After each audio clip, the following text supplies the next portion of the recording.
Hey guys, Colbert here. Welcome to day 74 of the Free Brew account. Guys, today we got a banner from day 74 to tomorrow. We're getting another legendary skill tome. Saving those up because we will need them for Iron Brago. You guys know from yesterday that we needed to book his A2. We did manage to get it, and we are 4 away from actually fully booking Iron Brago. So 16 books overall, all will go on Iron Brago. So I do have 2 right now. Yesterday I had 1. I did get 1 from Nightmare Clan Boss today. I just got 1 legendary skill book. I think it's better than getting a sacred shard. Sometimes it really depends on the account and what your goals are, but I think my goals are to fully max out Iron Brago eventually. So yeah, 4 books away. Not that hard since tomorrow I'm getting another one, so I'll basically need just 1 more to have full effectiveness from my Iron Brago. I can even I won't feed the other Iron Brago I have. You know, I have a dupe of Iron Brago. He's just sitting in my vault. So in terms of preparedness, guys, for tomorrow, I think tomorrow is when the patch hits and we will have the Shadowkin fusion coming. So I do have some energy saved up, about 600 here, and then 10 days of XP boost going strong, another 89 days for the XP boost here, and some refreshes here for arena. Those will be used up because I really want to farm arena. So biggest problem right now for my Free Brew account, guys, is the spider mission right here, stage 14 on auto. Well, the issue is I can do it, but it's gonna take me a lot of energy, and the reason is I'm using that team that I have with Arbiter, and well, it's this team. I'll show you. Can I show you? Can I put just this team? So it's this team. I won't show it on stage 2, obviously. I won't refresh. I won't use my energy just to show you, but this is the team. And the biggest issue with this team is if I do get a resist, this team basically fails. And yeah, I just need better gear on every one of them, more speed, a bit more damage, and of course a bit more accuracy on everyone, so they don't get resisted at stage 17, that I can actually farm this. But again, it's going to take me a lot of energy. It's going to take more than just 10 fights. I'm guessing it's going to take about 30 or so fights with a 30% win ratio.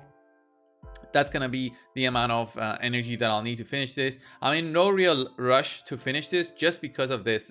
Upgrade a Great Hole bonus to level 7. This is just extremely hard to beat. I don't think I can do this anytime soon since I'm like, what, 356 gold medals at the moment. So I'm what, another 350 away, and basically I'll need to finish 100 fights in gold 3, and that's not always easy just because of what kind of teams I find against me and the gearing of my champions. So some of my champions will need to get replaced in the arena if I ever want to climb to gold 4 and farm in there just to finish that Great Hole. So the Great Hole is something that I didn't really figure in my quest to actually finish this by 90 days, is that it does take a lot of time to farm the Great Hole, and it's going to take a huge amount of time to get a Great Hole to level 10. The reason that other players manage to do this is, of course, getting those arena specific champions as a free-to-play way early in the beginning, reaching gold by say day 40, and then even using gems to actually farm the arena. And also, like a month ago or so, we actually had bot pages, and those bot pages were extremely easy to beat in the arena. You would just go against those teams. Those teams had barely any gear on. They were trivial in beating, and many actually maxed out their Great Hole just by farming those teams, slowly just refreshing those pages, getting those teams instead of the actual teams that we see right now. So these teams are way more difficult just because these are actual players for real this time that you fight, who have some sort of gear, some sort of thinking behind what their defense does, so that they can actually win some instead of just losing all their defense fights.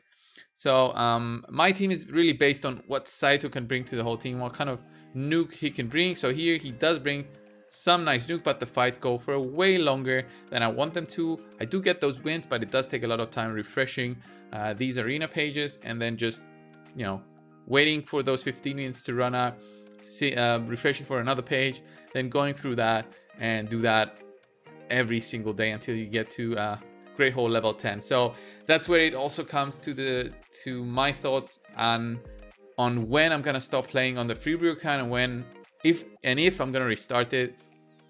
So I really want to hear your opinions. Should I restart it once I get Arbiter? Should I go for Doom Tower and then restart it? I see some comments usually who are people who say they don't want to watch the series anymore just because of me getting epics like the Goddess Aniri that I got recently. I had some comments saying they just don't want to watch it anymore because I am truly lucky. I don't know why. Yeah, my team remains the same for Clan Boss, guys, and I'm trying to get the three key team going consistently. This team today did 15.6 on Affinity, so it did way better than I did on Void. On Void I did 11 million, on Affinity I did 15 point something. Overall 27.69, so my next key should bring me to a 3 key territory, which is going to be amazing for you know, actually doing a brutal run as well. And the reason I get that is because of basically booking Arabago. That's the whole reason that I managed to get that I get that number in Nightmare Clan Boss. And once I stop farming so much for just getting level 60s, I'll actually start farming more gear. I do have enough champions right now to get a next champion to 6 stars, and I'm honestly 100% honest with this, guys. I don't know which one to 6 star next. I'm between Sandlashed, Bulwark, and Goddess Aniri. Goddess Aniri, Gotseeker Aniri, whatever she's called, is the most recent addition to my team. I was 100% certain to get her, and then I picked her up through a Void yesterday, Gotseeker Aniri, and I was like, oh my god, she looks like an upgraded version of Sandlashed, but Sandlashed is not exactly weaker because she does provide a better lead for my whole team. So being a defense lead gives me a nice 200 or so defense to everyone, depending on what their base stats are for defense, and also gives that ally protection buff to everybody and a block damage buff on her when an ally drops below 50%. So an ally usually drops below 50% when that stun comes from the clan boss. He does that every 3 turns, or sometimes he does that on his big AoE. He does damage everybody, gets them low enough, and getting this Born Survivor in there will actually protect my team. She's way easier to book. Also, she has just 4 books here, then 1 book here. I can just do her with 5 books. 5 books, and that's it. And I don't even need to book this. So if I get lucky and book A2 and the passive, I don't even need to book this anymore because there's no point. She also heals with this when hitting, you know, enemies with debuffs. So she will be healing way more with the lifesteal set. And comparing her to Gotseeker Aniri brings in the heals instead of the ally protection, and also brings you know, 2 revives to your whole team with the 4-turn cooldown. 4-turn cooldown is not that bad, but what is bad is that she will take away all my skill books, all my epic skill books that I've been saving.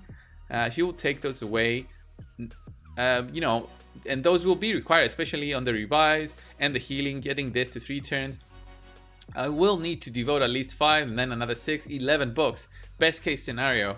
So I'm a bit stuck on who to level up. I'm just leveling up food right now, just to have some food available for the fusion tomorrow. The fusion champion I don't think is gonna be something that I'll need to take to 6 stars immediately, but I will get him if the tournaments and events that come by tomorrow, by the patch tomorrow, are easy enough. So we'll see how that goes tomorrow. I think I've got enough. I've got teams that can farm both Spider 13.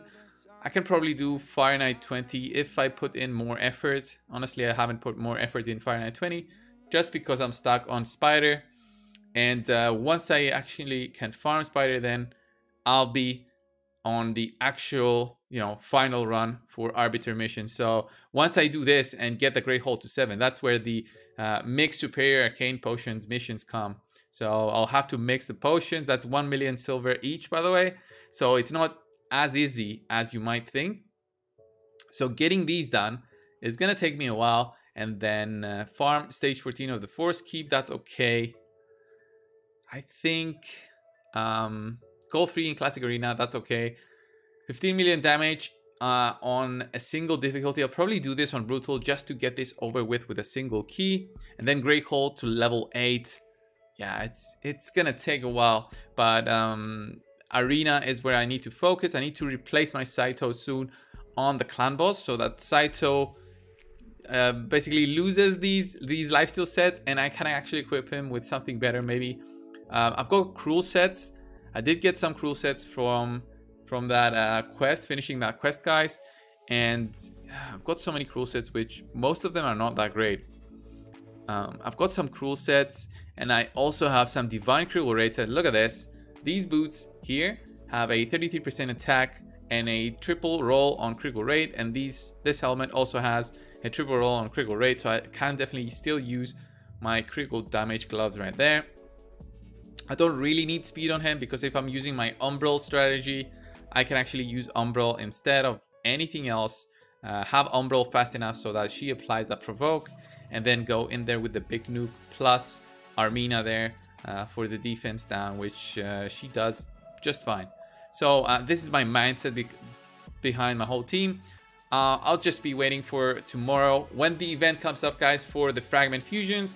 I'll give you my free-to-play recommendations on what to do, and if it's really worth it. I'll have a video up as soon as possible. Also, as I upload 2 videos a day, usually upload 1, which is regardless of the free-to-play account, and then I always upload a free brew video every single day until you guys get bored of me. Thank you guys for watching. Subscribe if you guys haven't already, and always leave your comments down below. I love reading them. I don't always respond, as you guys know, but I will give you my opinion if I think it's something that needs to be commented on. Thank you guys, and I'll see you in the next one. See ya.